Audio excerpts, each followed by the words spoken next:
नमस्कार, आपण पाहत आहात माय मराठी न्यूज। अवघ्या महाराष्ट्राचं कुलदैवत असलेल्या खंडोबाच्या जेजुरी नगरीमध्ये सोमवती अमावस्येनिमित्त आज लाखो भाविकांची मांदी आळी पाहायला मिळाली। सोमवती यात्रेनिमित्त संपूर्ण जेजुरी नगरी भक्तिमय वातावरणात न्हाऊन निघाली असून येळकोट येळकोट जय मल्हारच्या जयघोषाने गड किल्ला दुमदुमून गेलाय। जेजुरी गडावरील श्री खंडोबा आणि म्हाळसा देवीच्या उत्सव मूर्तींना पालखीमधून करा नदी स्नानासाठी नेण्यात आलं। रात्री गडावरून ही पालखी करा स्नानासाठी निघाली होती। आज सकाळी करा नदीच्या पात्रात हजारो भाविकांच्या उपस्थितीत श्री खंडोबाच्या उत्सव मूर्तींना पवित्र करा नदीमध्ये स्नान घालण्यात आलं। धार्मिक विधी आणि पारंपरिक उत्साहात हा सोहळा पार पडलाय। त्यानंतर तब्बल 9 तासांचा प्रवास पूर्ण करून पालखी सकाळी 11:30 वाजण्याच्या सुमारास पुन्हा जेजुरी गडावर दाखल झाली।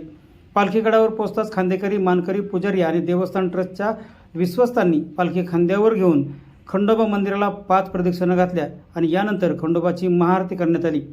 महाआरतीच्या वेळी उपस्थित भाविकांनी येळकोट येळकोट जय मल्हारचा जयघोष करत परिसर भक्तिमय केला।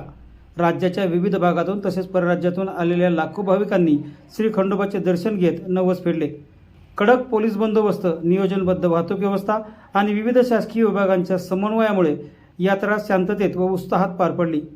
भक्तिभाव, परंपरा आणि धार्मिक उत्सव यांचा संगम असलेली जेजुरीची सोमवती यात्रा यंदाही मोठ्या उत्साहात पार पडली। माय मराठी न्यूजसाठी छायाताई नांदगुडे, पुरंदर।